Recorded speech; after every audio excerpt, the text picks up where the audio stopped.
Esselamu aleykum və rəhmətullahi və barakatuhu.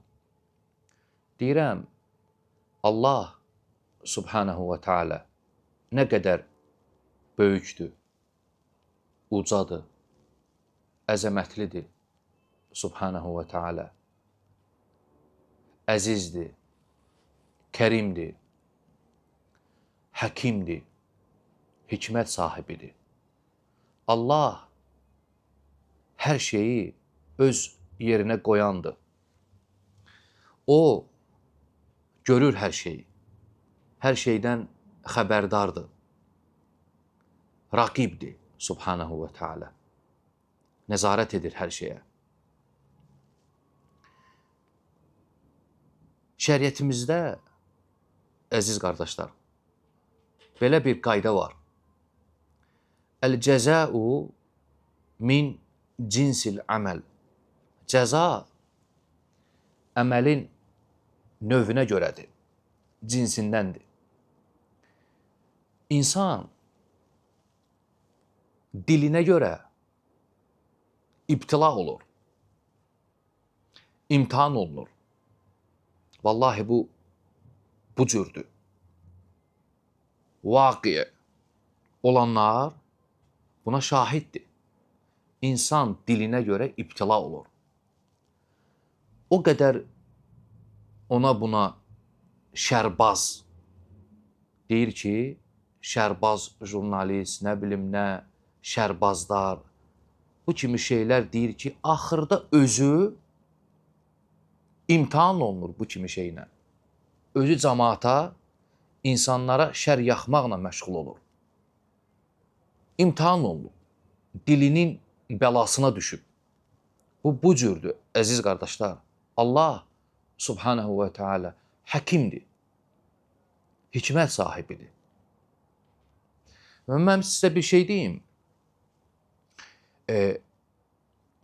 Şər yaxmaq, insanlara şər yaxmaq, böhtan atmaq olur iki cür. Bir, heç bir şey yoxdur ortada, insan çıxır, böhtan atır, şər atır kiminsə haqqında. Onun heç nə yoxdur.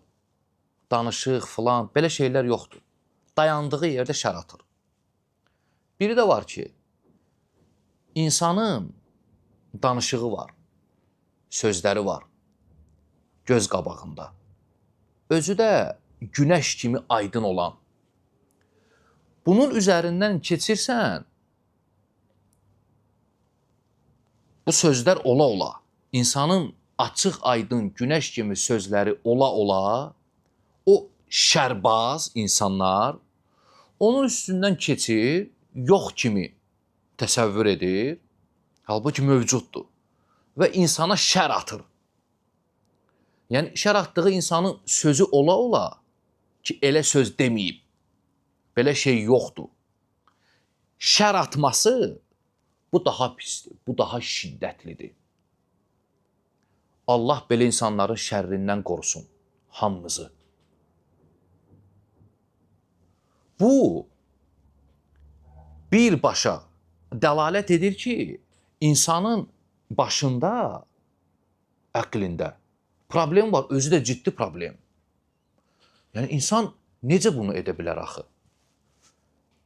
Bir adamın sözü göz qabağındadır, mən ona şər atıram. Nə deyib, nə deməyib bilmirəm. Şərləyir, belə demisən. Budur. Cəmaata belə təqdim edir.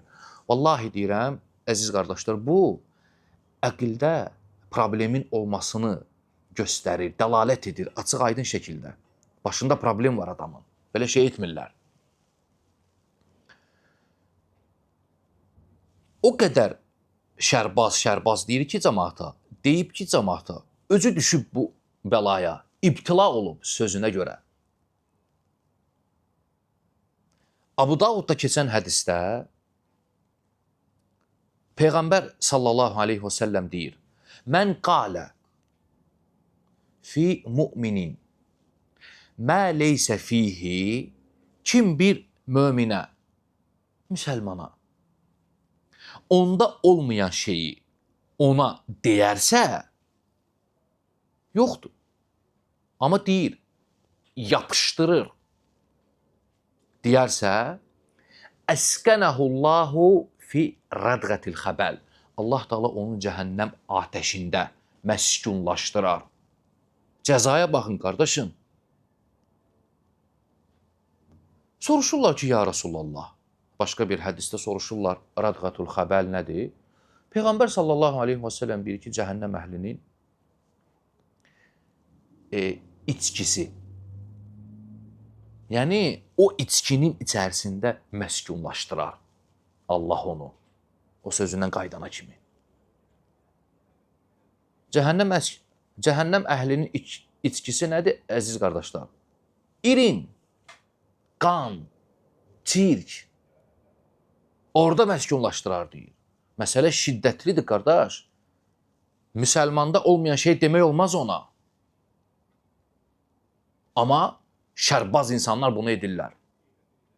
Özü də ağsaqqallar, cəmaata dərs verənlər, başqa vaxtı şər atmaq olmaz deyən insanlar özləri məqsəd yönlü cəmaata şər atırlar. Ona görə İmam Nəvavi rahiməhullah deyir ki, şər, böhtan, qeybətdən daha şiddətlidir. Qeybətdən daha pisdir deyir. Niyə? Çünki qeybət olan şeyi deyirsən də, qardaş. Olan şey haqqında danışırsan. Şər, böhtan, olmayan şeyi yapışdırır sənə.